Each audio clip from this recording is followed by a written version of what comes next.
There's nothing worse than appearing timid. Kadira closed down the computer and stretched, and after a moment's thought, she stood up and turned off the desk light. Stretching once more, she pulled off her top and cast it aside. Tonight she'd keep her little alcove dark. The trash-strewn slab by the dumpster was waiting. Cold and stark, it called to her. She needed to think. Timidity is dangerous. Everyone admires boldness. No one admires the timid. Certainly that was one of the qualities that had gotten her where she was. As head of security and trusted advisor to Her Majesty, Princess Kamordri Tasu, Kadira had used that quality to stake out her place, eliminate any contenders, and set herself up for her goals. Now, with Princess Kalandri dead, she had the chance to get everything she wanted. She would have to be bold. There was no question. She lay down in the cold. The chill of the coarse floor was unforgiving. Closing her eyes, her thoughts stayed sharp. Boldness should never be the strategy behind all your actions. Boldness was tactical, not strategic. It was a scalpel, not a knife. Planning was needed to ensure success, otherwise boldness could lead to easy disaster. So why? A woman born to a common family. She'd gained her title when she'd married into Prince Lural's family. Far from a useless dilettante, Lady Orlea was everything a noble should be. Even given Kadira's cold hatred of the nobility, she had to acknowledge that Orlea had been a shining example of industrious honor, compassion, and charity. Even in Kadira's wildest plans for success, Orlea would have survived the cull. So, why has someone killed her? She whispered into the darkness. Vadim jerked back into the kitchen when he saw the autocab arrive outside. It was the second day after Shell, and the human, Tom Warwick, was due to arrive. That meant there was a fair chance the girls would be with him.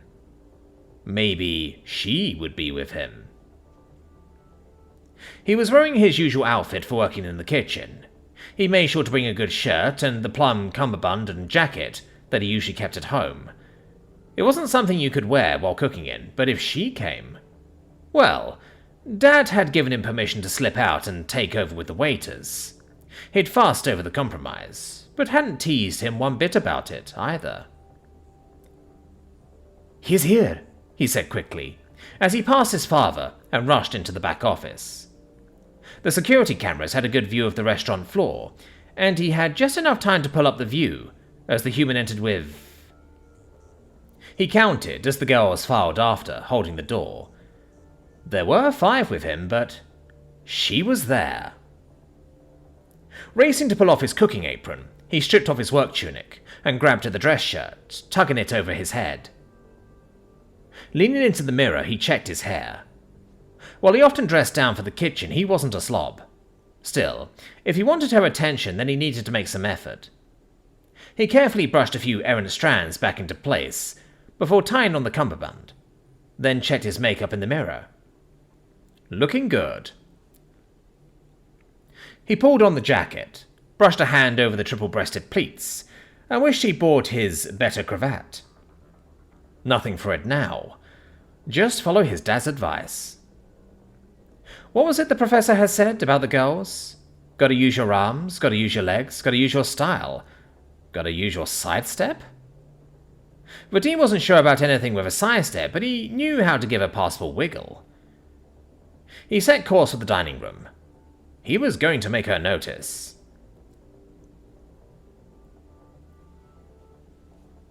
Jacksme broke the silence in the autocab first.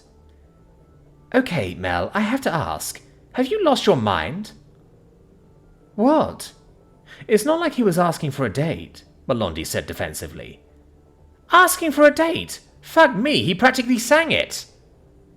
Jack stared at her in disbelief. "Seriously, what is wrong with you? He served you first, he kept making eye contact. I saw him wink. Didn't you, girls?" "I saw him do it," grumbled Nesta. "What I wouldn't give to have a boy look at me like that." "He did it twice," Deshin said frostily. "Seriously, I don't get it. Are you planning on explaining? Because after he served us that cheesecake?" supplied Deshin. "Yeah, that. I'd have married him on the spot. Cute, interested, part of a family business, and can cook like that? You must be out of your mind not to at least get his number." "It was kind of odd, Mel." Nesta tried sounding sympathetic, but it wasn't coming off well. "I mean, did he offend you somehow?" "No." Melondi sunk into the chair, turning deeper blue by the moment. "It's just... Look, can we not talk about this?" "You better be ready to talk about it later. Leaving without the professor is going to raise some questions. And that's if Vadim... You know that's his name, right? It was right on his jacket. That's if the professor doesn't ask for him in the kitchen." Jaxby canted her head, undeterred by Melondi's attempt to burrow through the bottom of the chair. "Leaving Belder behind to watch him and cover your daring escape from a cute guy wanting to show he's interested? Yeah, there's no way that isn't getting talked about, so you better have something to say when you see him." "What happens if the professor tells us not to come back?" Nesta frowned, with the conflicting desire to support her friend, against the dire awareness the chocolate supply was getting to critical levels, and the dreadful prospect that the chocolate might be winning. "I mean, we're supposed to watch over him, right?" "You know, literally nothing has hurt me worse than you saying that, don't you?" Mel shot back, but her heart wasn't in it. "I mean, hey, as long as you've got the knife stuck in, why not really twist it in there?" "Maybe he wasn't noble enough for you," Deshin said quietly, and Melondi slumped even lower. "That's nuts! You saw the crest on the door sign, right? I don't know who the Desaris are, but there's something." Jaxby waved her hands in the air out of frustration. "Anyway, who cares? He can cook." "Whatever could have gotten into you?" Deshin said dryly. "You know how I sometimes give you advice on what to do? Everything you did back there? That wouldn't have been it."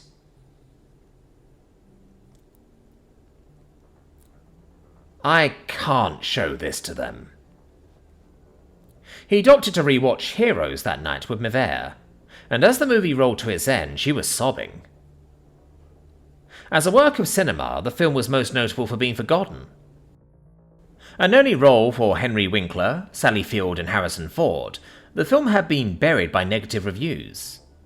In hindsight, critics used any excuse to not talk about the subject it brought to the floor: Vietnam, a conflict that had finally ended just a year and a half before.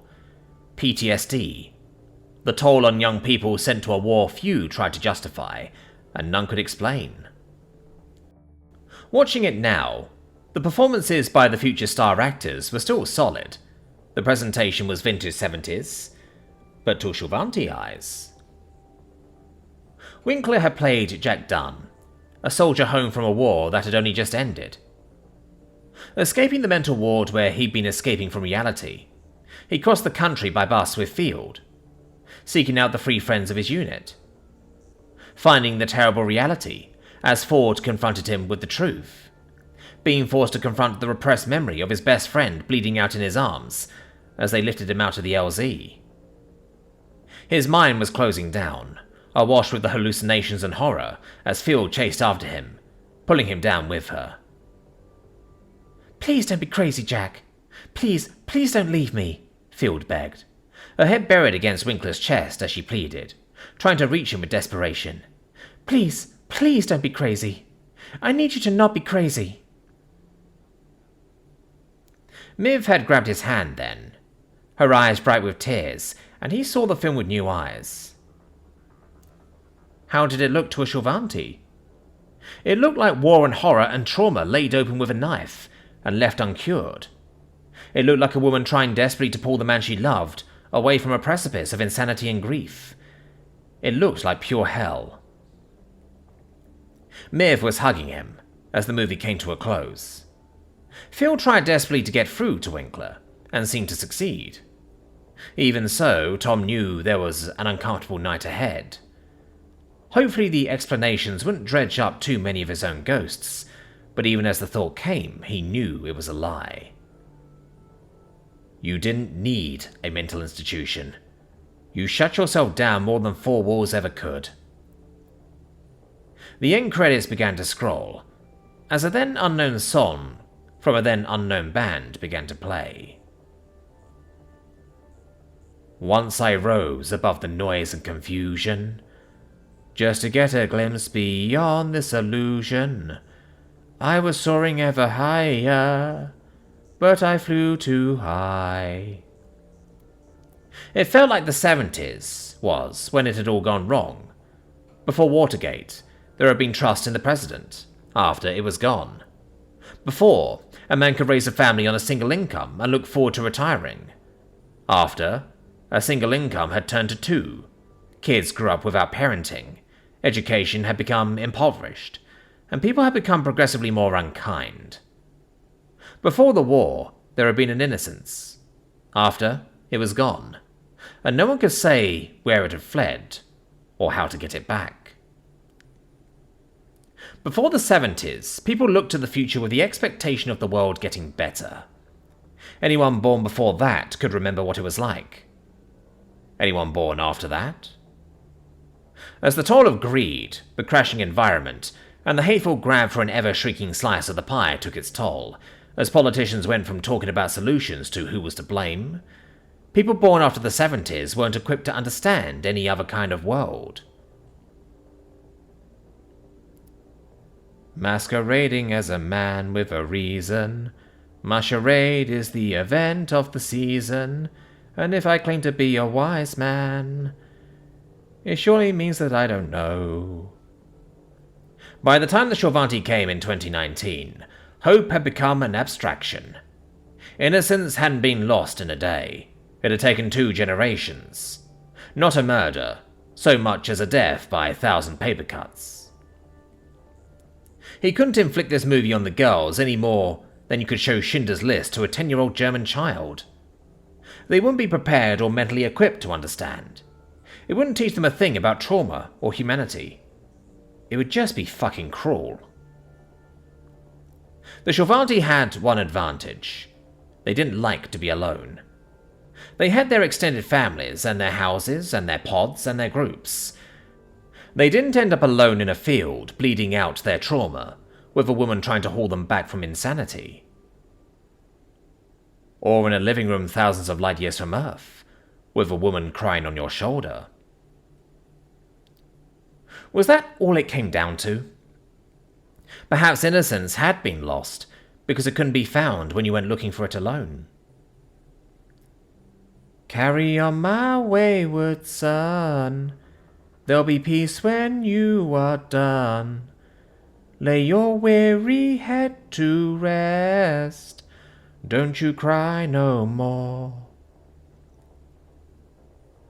I'm sorry, girls. I didn't bring you that movie, though I brought you something else instead. Tom swiped the file over to Melondi's Omnipad.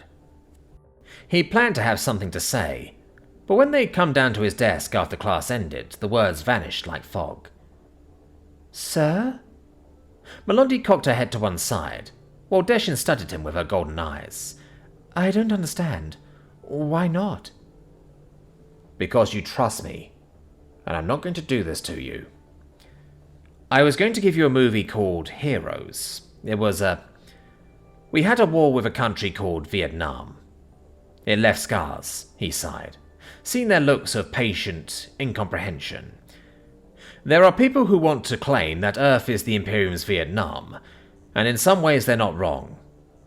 Heroes was about a soldier who came home with PTSD, and it was the first film after the war ended that tried talking about it. People didn't like the movie. A lot of them just purely hated it, because they hated being reminded. We're old enough to understand, Professor, Deshin sounded, as if she was picking through her words with care. Really? You probably are, but I'm not ready to share it. It's about living with scars. and I'm sorry, but I still have mine. I don't want to put anything like that burden on you. You don't deserve it, and I don't want to share it. Not yet." He shook his head. It felt like he was rambling. "Look, you want a lesson? Really bad things happen. You can try and deal with them and gain some resilience along the way, but sometimes things are just too much to handle, and it breaks you. That's how humans are able to deal with things, or not.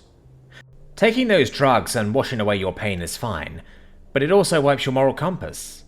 Because whatever you do, the drugs mean you don't have to feel bad about it afterward. No matter how you hurt or are hurting, you'll get to feel okay. And sometimes that's not okay. You're going to meet people with scars. People who can't escape what happened. People like me." He looked at the girls, knowing he wasn't making sense. They didn't have the tools to understand. "That's reality, without the pills.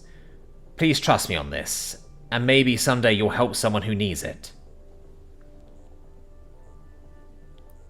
The dull and often lonely life of her work as a freelance telejournalist preyed on Clip's Cosrine. In anyone else, it would be a problem, but Clips possessed a fiercely competitive streak, and for all of the drawbacks, she still found pleasure in her craft.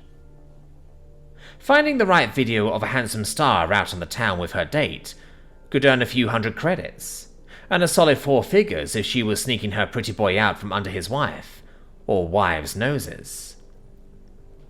If anything, her years as a regular telejournalist had honed her more rapacious instincts, and taught her the value of hitting the pavement. Unwilling to give up after the setback at the hotel, Clips decided to follow up the lead on the dancing human. While nebulous, it would give the waiters at the restaurant a few more days to forget the last attempt. Even better, it was an angle that promised a solid payoff. A human male out seducing his students? Girl so young he could be their father? That would bank a good 5 figures with ease. The weary days of working through the various street hangouts had finally brought her to Orinka Plaza. The spot hosted a huge collection of open-air venues, but as soon as she started asking about a human, the trail grew hot. It was a grueling trial of endurance to finally arrive at the right venue, on the 120th floor, and Clips hadn't made it home in a while, opting to add 2 more air fresheners under her top, and 1 in her slacks, chucking the first spent and mangled badge of Seaside Mist into the garbage, and replacing it with the last 2 from the pack, and picking up a cloyingly sweet addition that styled itself as Ubeki Kolanda from a corner shop after people started wrinkling their noses. It had worked, for now, even if the Rakiri was still giving her odd looks from 30 feet away. With the big money just on the horizon, Clips congratulated herself on her persistence. 4 days of work to earn more than she used to make in 3 months? She chuckled in anticipation of easy money. The little male Shorvanti who styled himself as DJ Ultramix yawned as Clips transferred the credits over to his Omnipad. Ultramix was just a punk kid who looked like he didn't get much sun and was waking up for the evening's work, but had promised that, yes, he had the video of the human male and a Shorvanti girl. They'd danced up a storm, and the girl, pretty with a heart-shaped face and long black hair, had asked him for a copy so she could show the girls back at school. The girls back at the school? Warwick was probably setting up his own little love nest with 4 or 5 or more.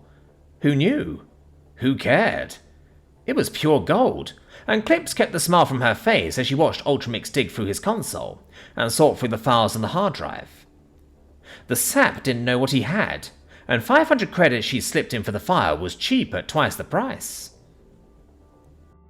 The file sprang into existence, and Clips opened it at once, with rapt anticipation. This isn't him. Clips stared at the human, a lanky male with a hat, but the camera didn't lie. That was one thing Clips loved to tell both her employers and sometime victims alike, and now she was getting her tusks rubbed in it. This isn't Warwick.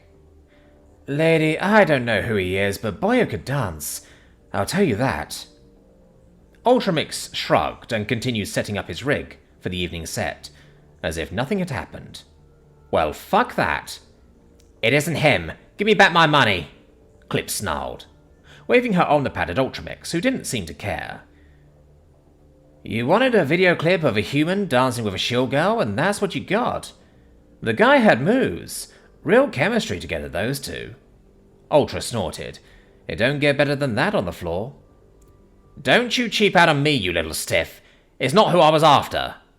Yeah? Welcome to life in the big city. Screw that. Clips would normally never snarl at a male, but the nights chasing after DJs around the city had turned her normal sleep time inside out, and she'd been living on energy drinks when not taking power naps in the back of her sedan. She wasn't getting any younger, and the experience had left her with a painful kink in her neck. Clothes that felt ready to walk away on their own power, and the air freshener under her armpit was starting to chafe an itch. It was possibly the start of an allergic reaction to Ubeki colander, but right now the experience had shredded the few people skills she kept in reserve. It's not what I was paying for. Cough up the credits. What exactly? You think you're gonna make me? Ultramix looked up at her and slipped a pair of mirrored sunglasses down over his eyes. It hid the blue marks under his eyes, but didn't make the little male any more intimidating as he snorted. I got people. People? Give me a break. I got a Rakiri from Dirt who comes in all the time. Days off when I haven't got a gig. I listen in on the mil-spec radio I fixed up from the surplus store. For her, I listen to all the customs folks, like in the background. Imports all kinds of things whenever I tell her the coast is clear. My girl always tells me, anything I need, I just give her a call. She's really grateful, you know. Ultramix popped open a bag of Turox jerky and pulled out a strip, inspecting it before he nibbled at the end. You gonna be a problem or not?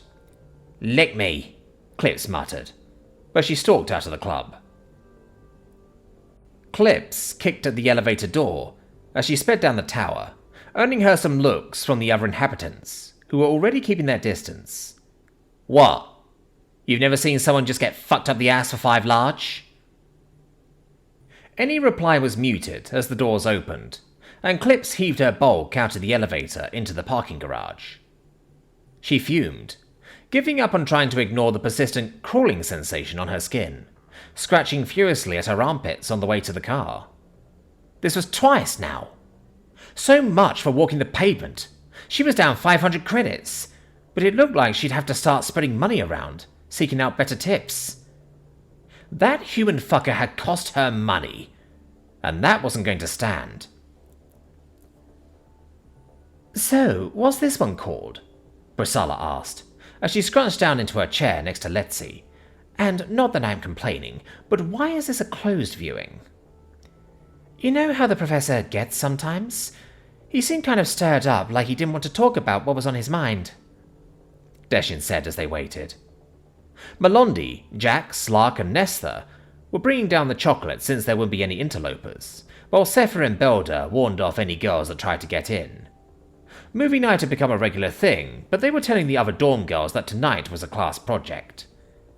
You know how he gets sometimes. You better than us, offered one of the Kerbal twins, as her sister nodded, then spoke up. But yeah, there are times he gets a bit tense. Desi looked at the pair, who'd given up giggling over some photo for a week and been focusing most of their time on a research project. But they were back to their habit of trying to disguise who they were with a vengeance. It didn't matter, even if it got a little weird. But then Desi never had any sisters. Yeah, anyway, he's off to a concert tomorrow with Professor Pelavon. Tickets to see Dendre. As much as he likes music, I bet seeing a cliff singer will impress him. At least I hope he can unwind a bit. Desi shrugged as Mel, Nesfer, and Jax covered Belder's entry, carrying the backpack filled with the chocolate. They needed to get back out to human food again. And maybe if Mel fixed things up with Vadim. Anyway, I didn't want to spoil his mood before Shell. That's fair. Brisala nodded, and brushed a hand through her short black hair, before tugging at one of her long bangs. Desi liked Priz, but the girl from Atherton sometimes made her uncomfortable without knowing it. Pris had an easy way about her that screamed noble, that Desi always had to work hard to fake. So, what have we got instead? He said it was something about how humans sometimes react to stress. Desi waited for the nod, as Mel and the other girl settled in, passing out equal portions of their chocolate treasure. This one is called The Fisher King.